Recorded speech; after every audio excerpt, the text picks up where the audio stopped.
हाँ भाई, वो आ रही है, दो एक सिस्टर आ रही है। बेटा लिख लेना। अब बेटा ना आवाज नहीं है ना, अब मैं किसी को बोलूंगा नहीं ना। देखो राजस्थान में बेटा लोक देवता भी है, लोक देवियां भी है। बेटा जब देखो अपने कोई भी मांगलिक कार्यक्रम होता है, अब कोई बीच में डिस्टर्ब नहीं करे बेटा बोल करके ना।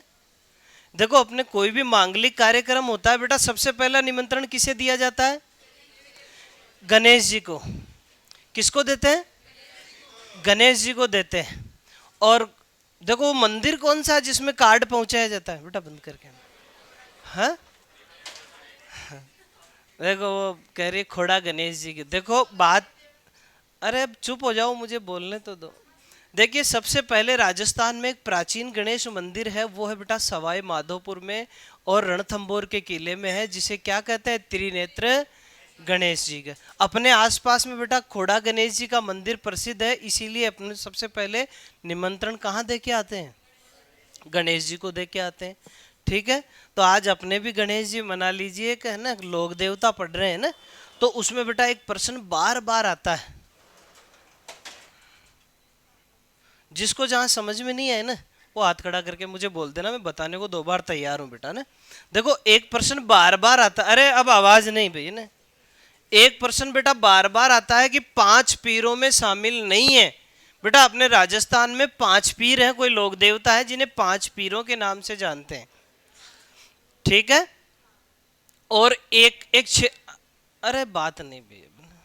एक बार बार जब शादी हो जाती है तो दूल्हा दुल्हन को खेतरपाल जी के ले जाया जाता है ना। तो खेतरपाल जी किसे कहते हैं? कौन बताएगा? जिसको याद है बेटा वही करना। खेतरपाल जी किसे कहते हैं? अरे ऐसे प्रश्न आते हैं कि खेतरपाल जी किस लोक देवता को कहा जाता है? अरे फिर वही बात डिंके, मैंने कहा बोलना नहीं है। हाँ किसने बोला बेटा? भैरव जी को क्या बोला जाता है? देखो प्रत्येक गांव में एक भैरव मंदिर अवश्य होता है। ठीक है, और एक भोमिया जी का मंदिर अवश्य होता है, जिन्हें क्या कहते हैं बेटा? खेतरपाल जी। अरे क्या बोलते हैं? और खेतरपाल पता है कहाँ होता है वो मंदिर? उसी को खेतरपाल कहते हैं। अगर गांव में भैरू जी का मंदिर है उसे खेतरपाल नहीं कहते। गांव के बाहर, नगर के बाहर जो मुख्य द्वार के आसपास अगर कहीं मंदिर, अब तो देखो गांव ऐसे बस गए, अरे देख आवाज नहीं, गांव ऐसे बस गए कि पहले परकोटे वाले गांव थे, उनके मेन मुख्य प्रवेश द्वार पर अगर कोई भैरव जी का मंदिर था तो वो क्या कहलाता था? खेतरपाल। लेकिन अपने अब क्लियर है ना खेतरपाल? अपने पेपर में बार बार प्रश्न आता है कि पांच लोक देवताओं में नहीं है, और उनमें एक ऑप्शन आता है तेजाजी का पहला ही नहीं है, और हम तेजाजी को पांच पीरों में गिन लेते हैं, जबकि तेजाजी पांच पीरों में नहीं है। बेटा थोड़ा सा ध्यान रखना, टॉपिक की हेडिंग डाल लो लोक देवता।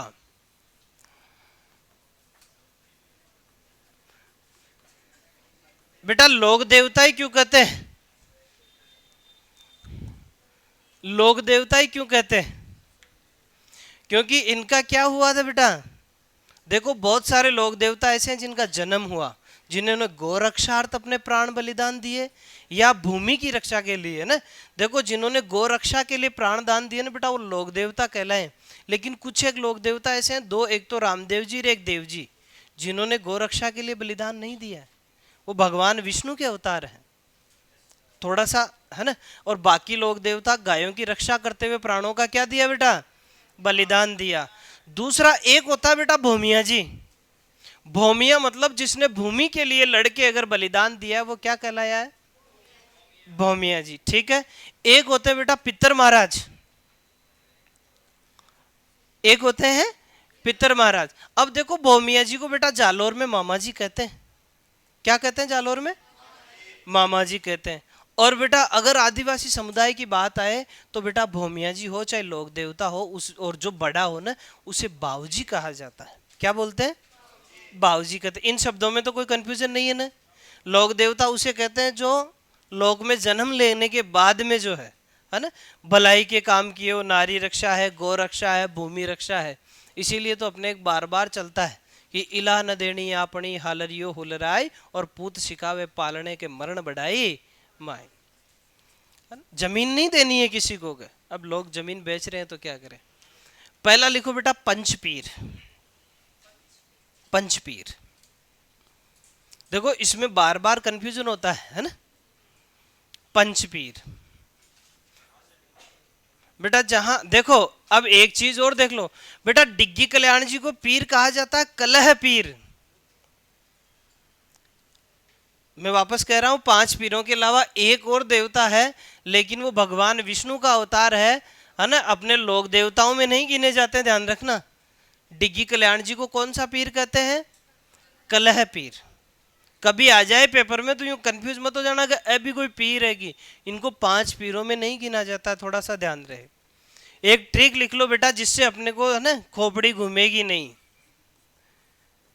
मेरा हर गोपा, देखो मेरा से क्या, मैं से क्या हो जाएगा बेटा? मेहा जी मांग लिया बेटा। इसमें बेटा देखना, अरे इधर मैं मांग लिया पहले भी लिखा हुआ आ सकता है, मांग लिया मेहा जी या मेहा जी मांग लिया। ये ऐसे लोग देवता हैं, इनकी अगर बेटा, अरे देखो फिर वही बात, इनकी कोई अगर बेटा पुजारी है इनका, और वो सेवा पानी करता है ना, तो सारी विज्ञान फेल हो जाती है यहाँ। अगर कोई कह देवे कि इसके भाग्य में 5 संतानें हैं, अगर वो पुजारी बन गया किसका? मेहा जी का, उसकी वंश वृद्धि नहीं होगी उसी दिन से। मतलब कितने भी टेस्ट करवा लो, मतलब संतान नहीं होगी तो मतलब नहीं होगी। किसके पुजारी की बात है? मेहा जी। इसमें बेटा नाम मेहा जी पहले लिखा हुआ आ सकता है या बाद में, मांग लिया मेहा जी या मेहा जी मांग लिया। रा से क्या हो जाएगा बेटा? राम देव जी। और हर से क्या हो जाएगा? हड़बूजी। क्या हो जाएगा बेटा? हड़बूजी। गो से क्या हो जाएगा बेटा? गोगा जी। और पा से क्या हो जाएगा बेटा? लिख लीजिए बेटा, ये 5 पीर है ना। और ध्यान रहे, नोट लिख करके एक लिख ही लोग, तेजाजी 5 पीरों में नहीं आते हैं। और बार बार हमारा क्या आंसर भी तेजाजी जाता है। कारण क्या है कि खोपड़ी बहुत तेज चलती है बेटा एग्जाम में।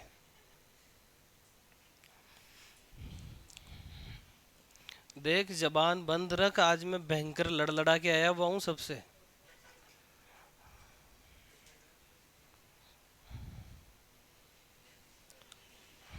पाबू जी, हड़बू जी, गोगा जी, रामदेव जी और बेटा मेहा जी। अपने देखो जनरली तौर पर बेटा, एक होता है सांप की बांबी, किसका प्रतीक चिन्ह है? हाँ बेटा,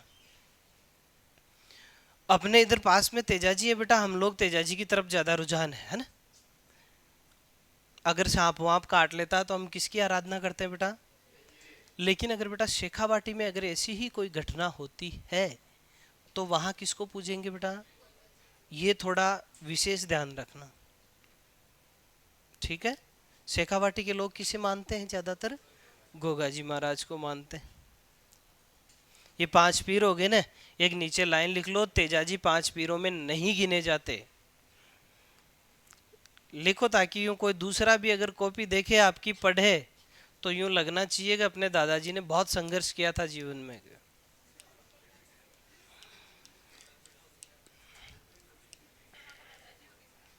हाँ, नहीं कह सकते हो बेटा, ऐसी कोई दिक्कत नहीं है, क्योंकि मैं कईयों का दादा और चाचा लगता हूँ।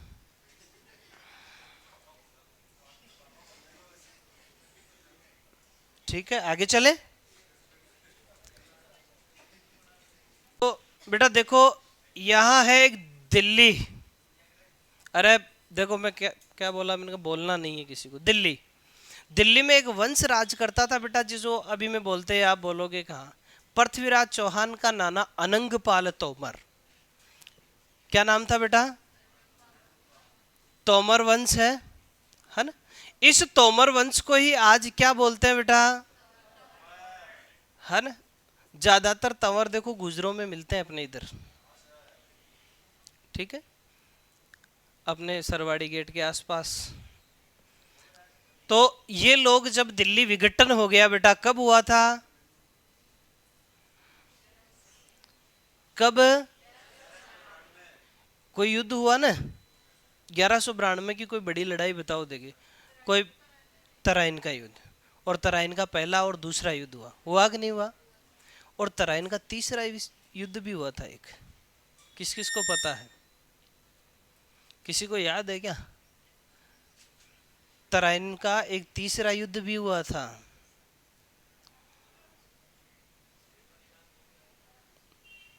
किसी को याद है क्या? अरे यूं बीच में बोलना नहीं है, याद हो तो बोले। 1215 ईस्वी थी, इल्तुतमिश और याल्दोज के मध्य हुआ। थोड़ा याद रखो, यूं नहीं पढ़ोगे तो फिर गलत होगा। तराइन का तीसरा युद्ध 1215। 1191 में पहली लड़ाई हुई, बड़ी लड़ाई है ना। और फिर दूसरी हुई जिसमें पृथ्वीराज हार गए और जीत कौन गया? मोहम्मद गोरी।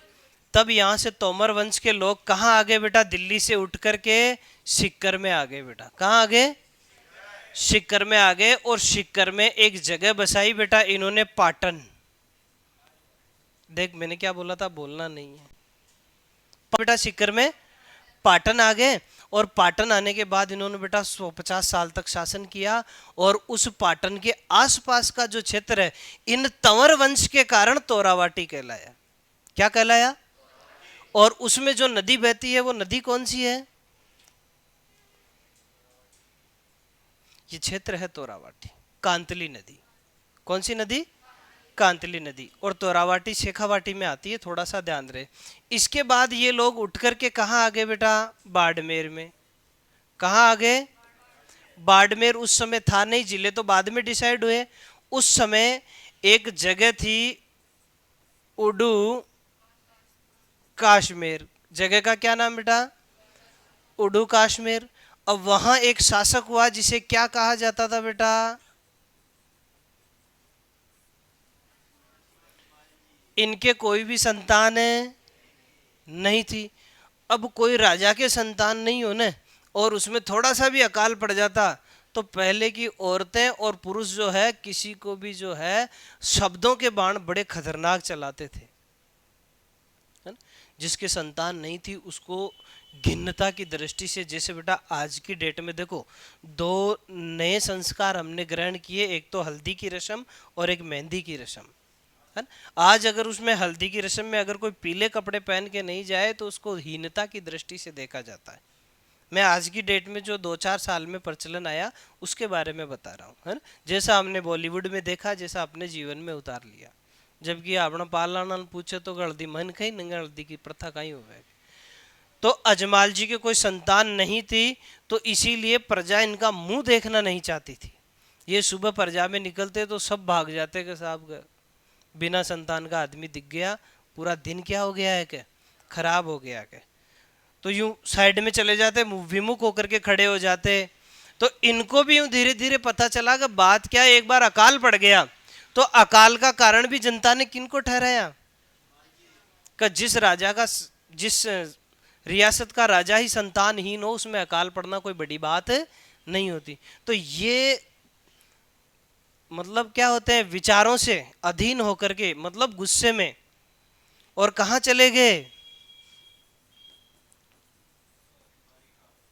कहां चले गए बेटा? द्वारिका में। किसी ने कहा कि द्वारिका जाओ आपको संतान मिल जाएगी, ये वहां चले गए गुस्से में आकर के, पैदल पैदल चले गए। और वहां जाने के बाद में जो है भगवान श्री कृष्ण की मूर्ति के आगे लाख विन्नतें की, लाख विन्नतें की, लेकिन मूर्ति मुंह बोले नजमाल जी कुछ सुने। तो इन्होंने एक लड्डू उठाया और बाबा जी की खोपड़ी पे दे मारा। और कहाँ कूद गए जाकर के? समुद्र में कूद गए। और जब बाबा जी थी क्या माइन पानी में बेटा लोही आ रही हो, जो कि भगवान ताका गुण दे पाड़ियो, कबार तू ही तो प्रसाद चढ़ा रहे हो गए है, मारो गलती होगी के। कई लोग अब वो लगावा पट्टी भाग भाग कर कपड़ा फाड़ फाड़, लेकिन नहीं बना वो कह नहीं। यानी कि मन में अभी भी तेरे द्वेष है कि भगवान रीस तो गणी हारी माँ की सौगन के, क्योंकि माँ इतना दिन तक ताना सुने हूँ के। तो उन्होंने कहा घर जा आराम से, के मैं खुद आऊंगा तेरे घर। कि मैं क्या पहचानू थे आ गया तू। का जिस समय जो पानी का क्या हो जाएगा, दूध हो जाएगा, और आंगन में अगर कुमकुम के छोटे पैर बन जाए तो समझ लेना मैं आ गया हूँ। और मैं अकेला नहीं आऊंगा, कि दोनों भाई साथ आएंगे, मैं और शेषनाग दोनों ही क्या आएंगे, साथ आएंगे। तो बड़ा बेटा तो कौन था? देखो इनका अवतार हुआ था, क्या हुआ था? अवतार हुआ। कब हुआ बेटा? 1405 ईस्वी में। कब हुआ? 1405 ईस्वी में। उडू कश्मीर जगह है ही, ठीक है। और कौन सी तिथि को हुआ? भाद्रपद की शुक्ल द्वितीया को हुआ। लेकिन बेटा मारवाड़ के लोग शुक्ल तीज मानते हैं कि रात्रि में 12 बजे के बाद हुआ के, है ना। तो थोड़ा कभी कंफ्यूज मत आना कि ऑप्शन में दूज आई नहीं तो हम क्या करेंगे, तो तीज कर देना है, नहीं आए तो। इसीलिए इस भाद्रपद की इस तिथि को क्या बोलते हैं बेटा? बाबारी बीज कहा जाता है। यहां तक तो समझ में आया ना? ठीक है, कि बाबारी बीज किसे कहते हैं? भाद्रपद की शुक्ल द्वितीया को कहते हैं। कब हुआ इनका अवतार बेटा? 1405 ईस्वी में। ना ये किसके वंशज बताए गए बेटा? नहीं, वंशज बेटा। तंवर वंश में किसका जन्म हुआ था? अर्जुन का। तो ये किसके वंशज बताए गए हैं? अर्जुन के। और अवतार किसका है ये? भगवान श्री कृष्ण का। किसका अवतार बताया गया है? भगवान श्री कृष्ण का तो अवतार है। अर्जुन के क्या माने जाते हैं बेटा? वंशज। जन्म कहाँ हुआ, मतलब अवतार कहाँ हुआ? उडू कश्मीर में। माता श्री का क्या नाम था? पिताजी तो कौन थे बेटा? और माता कौन थी? माता मेणा दे। बेटा देखो नाम में दे लगता है किसी रानी के नाम में, नेतल दे, मेणा दे, है ना, पीपल दे। पर आजकल की देवी लिखने लग गए, थोड़ा मान बड़ा हो गया ना, है ना। तो अब देवी लिखते हैं, दे नहीं लिखते। अब थोड़ा सा चेंजेज आ गए। भाई का क्या नाम था बेटा? थोड़ा इसको शुद्ध लिख लेंगे पहले, है ना, मैं बता दूं। भाई कौन था? बीरम दे। और बहन कौन थी? बहन कौन थी बेटा? सुगना बाई। और एक धर्म की बहन थी बेटा, जो एक डाली के लटकी हुई मिली थी एक मेघवाल बस्ती के बाहर। इसीलिए लोगों ने सोचा कि मेघवालों की ही बच्ची है, इसीलिए जो है इसको डाली बाई नाम दिया गया। अरे रामदेव जी की बेटा धर्म बहन थी, और पहली शिष्या भी यही थी। ठीक, यहाँ तक कोई परेशानी नहीं है ना? ये यहाँ तक का तो लिख लो, फिर आगे सुनाता हूँ। मैं लिखवाता हूँ, आप चिंता न करें। हाँ, ये मुंडो मत उतारो भाई, ठीक है। हाँ हाँ, अरे बेटा आराम से, है ना। देखो इनका जन्म या अवतार बेटा कहाँ? 1405, ठीक है। उडू कश्मीर बेटा, शिव तहसील है। तहसील का क्या नाम है? शिव। और जिला कौन सा बेटा आज? जिला कौन सा है बेटा? बाड़मेर। और देखो माता का नाम पहले लिया जाता है बेटा अपने, ना, बुआ जी, फूफो जी, मामी, मामा, है ना, दादी, दादा, मम्मी, पापा, जीजी, जीजा जी। लेकिन दादी दादा नहीं होता, दादा दादी होता है। माता कौन है बेटा? मेणा दे। और पिताजी कौन है? अजमाल जी। और भाई कौन है बेटा? बीरम दे। और बहन कौन है बेटा? सुगना भाई, नानी भाई, सॉरी लाछा भाई। देखो रामदेव जी की दो रियल बहनें थी, लाछा भाई, हाँ। सुगना ये जो है ना धर्म बहन, ये कौन थी? डाली बाई। बेटा आ दोने बेड़ा के खातिर ही तो चक्की चलायो कि दुनिया न चलावण वालो आज चलावे चाकी, है ने। और सारा सासरालन घोड़ा की पूछ के बांदर भी पुंगलगढ़ में पूरा घुमा दियो। बाण जान सांप खा गयो, लेकिन दिखाया कौन है? धर्म बहन कौन है भाई? डाली भाई। अब बेटा कई बार पत्नी का नाम पूछते हैं, क्या नाम है? नेतल दे। पत्नी का क्या नाम है बेटा? नेतल दे। बेटा ये कहाँ की थी नेतल दे? आज की डेट में जगह पाकिस्तान में चली गई है बेटा। उमरकोट, पहले अमरकोट था, अब उमरकोट बोलते हैं बेटा ना। ये उमरकोट पाकिस्तान में है बेटा आज। अरे बेटा राजस्थान जब पाकिस्तान भारत से अलग नहीं हुआ ना, तब ये सोडा राजपूत है। ये नेतलदे सोडा राजपूत है बेटा ना। इन्हें लक्ष्मी का अवतार मानते हैं बेटा। किसका अवतार मानते हैं? लक्ष्मी का अवतार। और रामदेव जी के गुरु का क्या नाम था बेटा? अरे गुरु कौन है? हाँ? वो मीराबाई को। जीजी भाई तू यहाँ नडीन गार्डिन मत जोड़िया कर। बालीनाथ जी कौन थे बेटा? बालीनाथ जी बेटा, लिख लो बेटा यहां तक। गुरु कौन थे बेटा? बाली। कभी अगर बेटा पूछ लेवे तो, या फिर पूछ बाबा रामदेव जी के घोड़े का नाम भी पूछ लेते हैं। यहां तक तो लिख लिया ना सबने? कोई बात नहीं बेटा। हाँ बेटा, मैं वापस बोलता हूं। उडू काश्मीर, शिव तहसील है, बाड़मेर। अब वाहन लिख लो बेटा।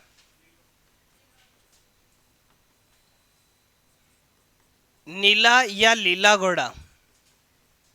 ठीक है बेटा। कुछ लोग क्या है मारवाड़ी बोलते हैं तो लीला को ही क्या बोल देते हैं? नीला बोल देते हैं।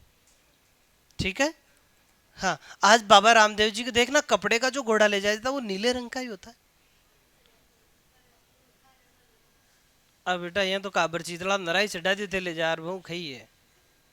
अब दरिंडी तो बेटा दही की होवे तेकड़े ले जा रही हूँ, कोई छाछ की चढ़ा दी तो बा कौन मान है। नहीं नहीं, ज्यादा नहीं।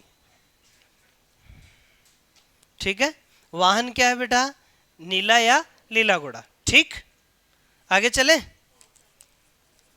अब इनके सहयोगियों के नाम लिख लो। एक तो है हरजी भाटी,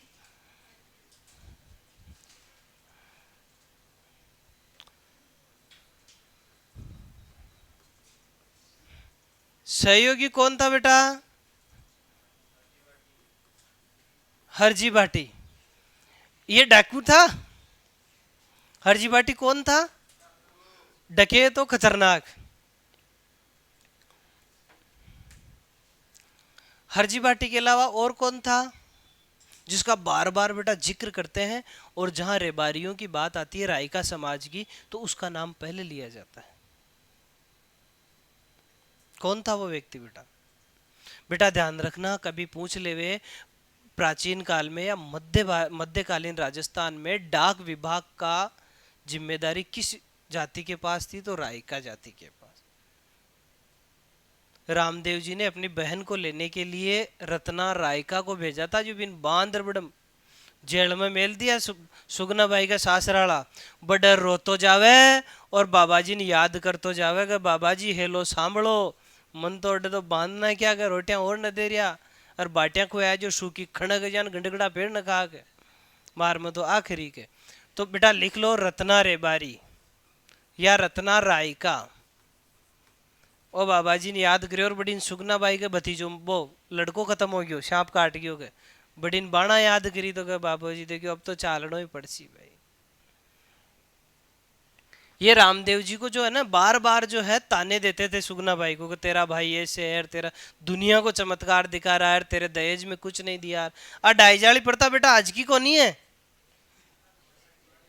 हाँ, आ ठेठ की रांद रखा वाली है। ठीक है। ये हरजी भाटी, रत्ना रायका, और एक और हो जो है कि साथ बचपन में खेलतो बाबा जी के साथ, भैरव राक्षस, जो बाद में भी की नाड़ तोड़िया बच। यहां तक का तो लिख लिया। क्लियर है ना बेटा? अब कभी एक सवाल आ जाए, कभी भी देखो कि रामदेव जी ने कुल कितने चमत्कार दिखाए, कौन बताएगा? कोई पूछ ले कि ते कौन होगा, मैं हिंदू हाँ साहब का बताओ रामदेव जी का कितना चमत्कार है। मुंडा उतारे बेइज्जती करा दे होते तो कथन पढ़ायो कौन का फलानो आदमी को बड़ी बड़ी बातें करा धर्म की ऐ न बताया था।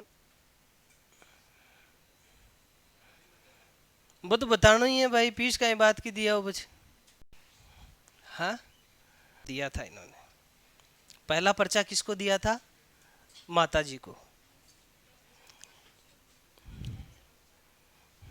हाँ, इनका चमत्कारों को पर्चा कहा जाता है। ठीक है, पहला पर्चा किसको दिया था बेटा?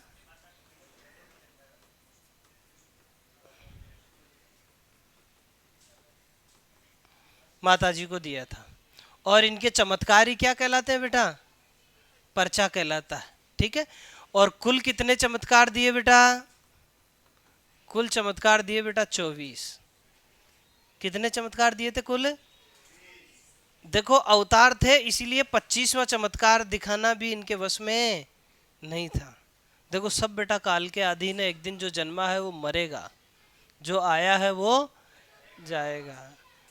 फिर सब झूठी मोह माया, भजन करो भगवान का।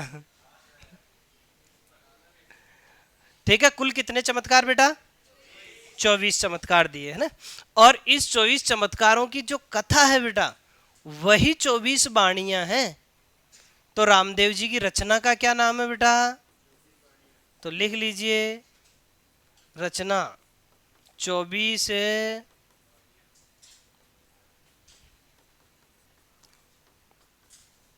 रामदेव जी की रचना क्या कहलाती है बेटा?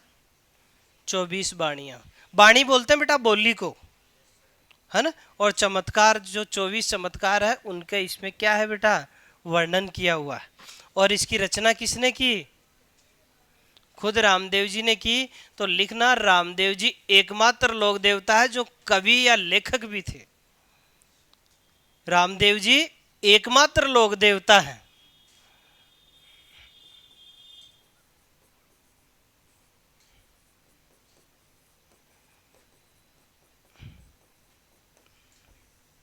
जो क्या थे बेटा? कवि थे।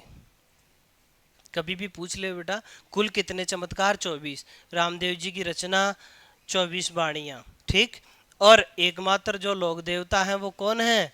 राम। बेटा इन्होंने बलिदान नहीं दिया, इन्होंने जीवित समाधि ली। क्या ली थी?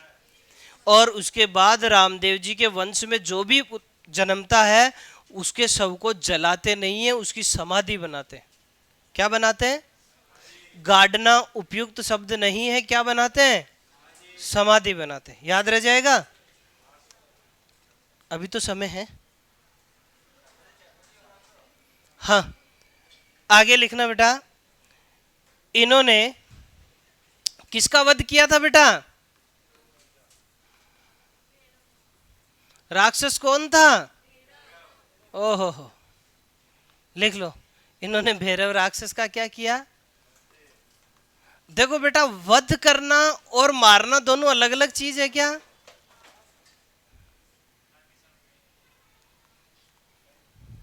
अगर जगत कल्याण के लिए किसी पापी को मारना पड़े तो वो मारना नहीं, वो वध करना होता है। किसी निर्दोष की अगर हत्या करे तो वो मारना ही होता है। इसीलिए तो बहुत से लोग कह देते हैं कि वध करना होगा। रामायण सीरियल देखा ना, उसमें लैंग्वेज अलग होती है। ठीक है, ये बेटा ये वही भैरव राक्षस है जिसने कितने गांवों के लोगों को खा गया था? 84 गांवों के लोगों को खा गया वो। अरे भाई आवाज नहीं। वो गांव आज भी बेटा वीरान पड़े हैं। इसीलिए जो है बाबा बालीदास की कुटिया में जाकर के किसका वध करना पड़ा? भैरव राक्षस का क्या करना पड़ा बेटा? वध करना पड़ा। ठीक, अब एक और लोक देवता लिखो बेटा, इसी में है कि रामदेव जी के समकालिक कौन कौन थे? अरे रामदेव जी के समकालिक कौन कौन थे?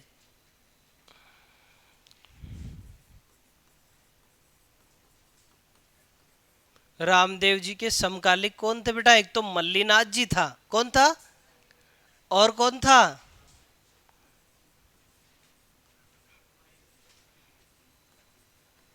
बेटा मल्लीनाथ जी, और कौन था?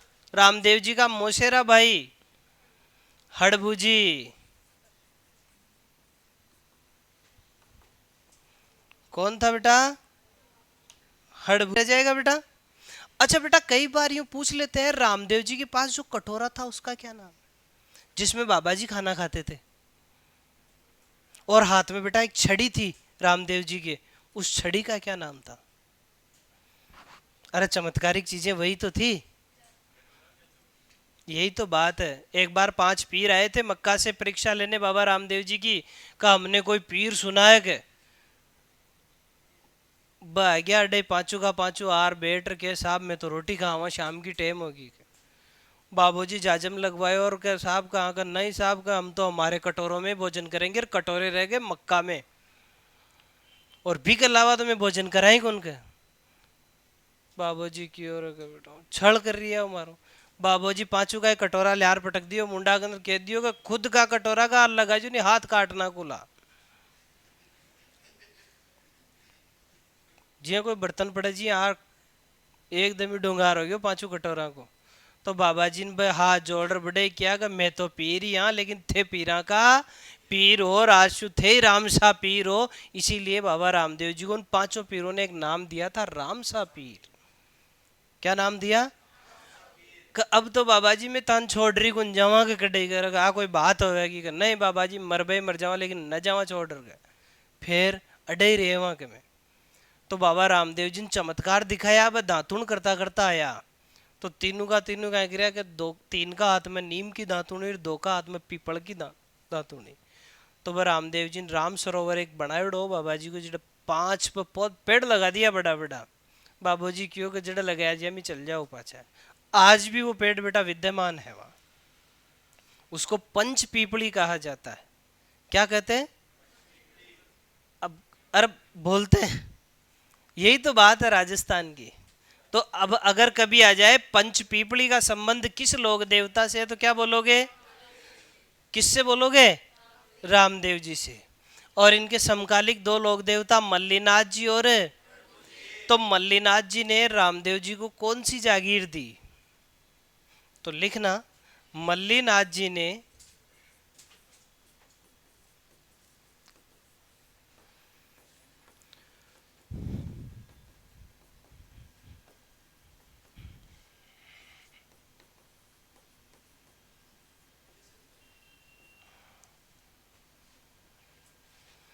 कौन सी जागीर दी बेटा? पोखरण की जागीर दी। और बाद में रामदेव जी ने पोखरण की जागीर किसे दे दी? बेटा यार नहीं, ये अपनी दी। कुछ बोलते हैं अपनी बहन सुगना बाई को दहेज में दे दी। और उसके बाद बेटा एक शहर बसाया था और दोबारा इसी के जस्ट पास में। कौन सा बसाया बेटा?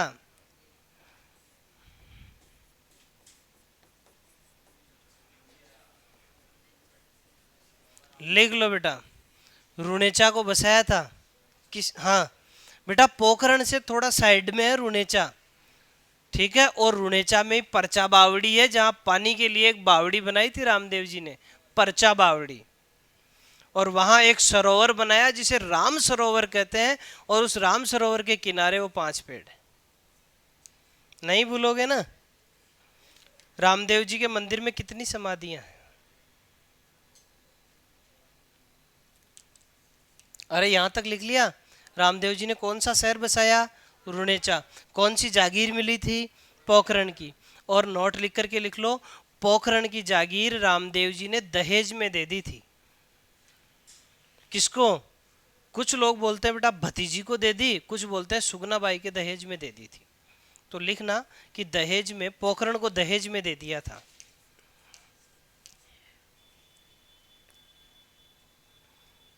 पोखरण को किस में दे दिया था बेटा? दहेज में दे दिया था बाबा जी ने। और फिर वहां बोला अब मैंने दहेज में दे ही दिया तो मैं रहूंगा नहीं। फिर जाके रुणेचा बसाया था उसने। ठीक है। और रुणेचा के पास में ही एक शासक आया था सातल देव, जिसने सातलमेर का कस्बा बसाया था। कौन सा कस्बा बसाया था? सातलमेर का। ठीक है यहां तक का। आगे चले। अब बेटा कुछ एक आते हैं कि बाबा रामदेव जी के भजन क्या कहलाते हैं, इनका जागरण क्या कहलाता है? पहले तो इनका जागरण क्या कहलाता है? जम्मा। शाबाश, जम्मा। और इनकी बेटा ध्वजा क्या कहलाती है? ध्वजा क्या कहलाती है बेटा? नेजा। कितने रंग होते हैं बेटा? 5 रंग लिख लेना बेटा। और कौन सी रियासत का झंडा पचरंगा है? कौन बताएगा? शाबाश, आमेर का बेटा। 5 रंग का झंडा है। कहाँ का? आमेर रियासत का। और बाबा रामदेव जी की कुलदेवी कौन है? कौन बताएगा? हाँ तेज बोल एक बार। सही हो, गलती तो होगा, क्या दिक्कत है? बोल बोल। नेजा, नेजा।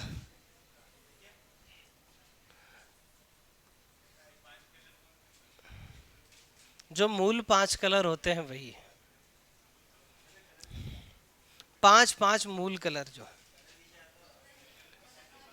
अरे साइंस नहीं पढ़ते तुम लोग? 3 तो मूल रंग होते हैं, नीला, पीला, हरा और काला और सफेद। ये 5 रंग हो गए। ठीक है। अब बेटा आता है इनके भक्तों को क्या कहते हैं? हाँ कुलदेवी लिख लो। कुलदेवी कौन है बाबा जी की? जो पूरे तंवर वंश की कुलदेवी है वही रामदेव जी की कुलदेवी कहलाती है। चिल्लाए माता।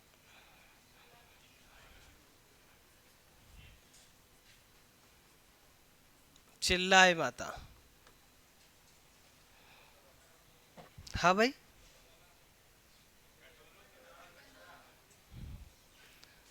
इनके भक्त क्या कहलाते हैं बाबा के? बाबा के भक्त क्या कहलाते हैं? हाँ तेज बोलो। जातरू। और मेघवाल भक्त क्या कहलाते हैं? और आई तो बात है, थे उबण पगा कुंजाओ बा उबण पगा जावे और नारो लगावे 1 2 3 4। काय बात करे? ठीक है। रिखिया, रिखिया, रिखिया। मेघवाल भक्त क्या कहलाते हैं बेटा? रिखिया। और ऐसे कौन, ऐसे जो भक्त जाते हैं वो क्या कहलाते हैं? जातरू। और बाबा जी के जो भजन गाए जाते हैं वो क्या कहलाते हैं? अब बोलो, वो तो जागरण है।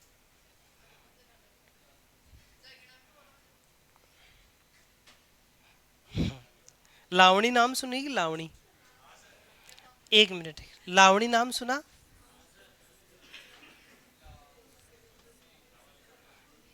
लावणी सुना? लावणी जो गीत गाए जाते हैं ना उनको लावणी कहते हैं। अरे अपना कोई ज्वार बाजरो कातीरो हमें टबिन लावणी कहवे। लेकिन अगर साहित्य की अगर मैं बात करूं तो लावणी का अर्थ होता है किसी भी आत्मा को या किसी लोक देवताओं को बुलाने से उसके जो गीत होते हैं वो लावणी कहलाते हैं। और बाबा रामदेव जी के जो गीत गाए जाते हैं उन्हें कहा जाता है ब्यावला।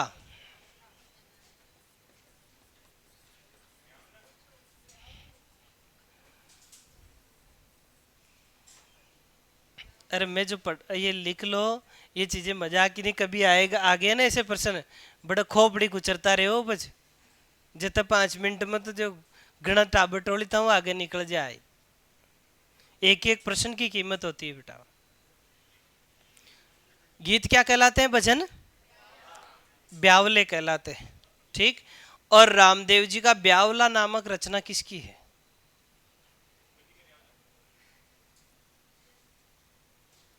ये जो पहली बार ब्यावले गाए वो किसने गाए थे रामदेव जी के लिए? तो ये ब्यावला जो है ना ये पूनम चंद द्वारा रचित है। ये आदमी था। अरे लिख, मैं कुछ कहना तो चाहता हूँ लेकिन है ना मेरे घर वालों ने जमानत देने से मना किया है। हाँ, पता है 13 ताली। अब क्या होता है अपने जो मोहल्ले में सास बहू की लड़ाई होती है ना तब सासू बीरणी 13 ताली की कह देवे। होता है कि नहीं होता? आगे मैं बोलूंगा नहीं, है ना? हाँ हाँ। कौन सा पंथ? कामड़िया पंथ। और बाबा जी के पास जो छड़ी थी बेटा उसको क्या कहते हैं? और जो कटोरा था ये दोनों के नाम लिखने, कटोरे का नाम तो रतन। आई तो बात, अरे रतन था, कटोरे का क्या नाम था बेटा? और छड़ी का नाम सोहन छड़ी।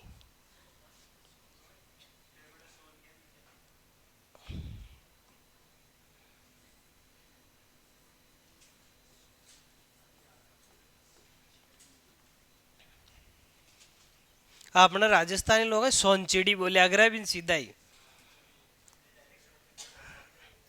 हाँ, कटोरा क्या बेटा? रतन। इसी में बाबा जी भोजन करते थे, और रामदेव जी के बाद ये कटोरा किसके हाथों में था? हाँ? अबार कटे। अब ते काल ना आप पूछोगे साहब के, ये बताओ कि जो करण ब कवच और कुंडला ब कटे है के बेटा जी टाइम कोरोना चाल्यो ने बेटा, वो मास्क लगा और यान घूमता जन का कवच, करण का कवच और कुंडलों ने निपट जाओ, और खे निपट गया। नहीं, आज सुनिए बेटा,